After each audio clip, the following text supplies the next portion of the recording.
बातमी संगमनेरमधून आहे। संगमनेरमधील मालपाणी बजाज शोरूममध्ये राडा झालाय। शोरूम कर्मचाऱ्याकडून दोघा ग्राहकांना बेदम मारहाण करण्यात आली।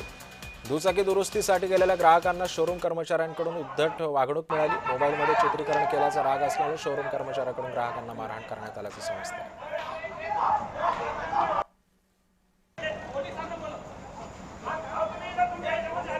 काल आमच्या सासऱ्यांची बजाज चेतकची गाडी नीट करण्यासाठी आम्ही शोरूममध्ये गेलो असता गाडीची सर्व्हिसिंग लवकर होत नाही या संदर्भात विचारणा करण्यासाठी माझे सासरे त्र्यंबक लक्ष्मण राऊत यांनी मॅनेजर साहेबांशी विचारणा केली असता त्यांनी आरेरावीची भाषा करून शिवीगाळ करायला सुरुवात केली। माझा प्राण घेण्याचा कट या शोरूमवाल्यांनी केला होता।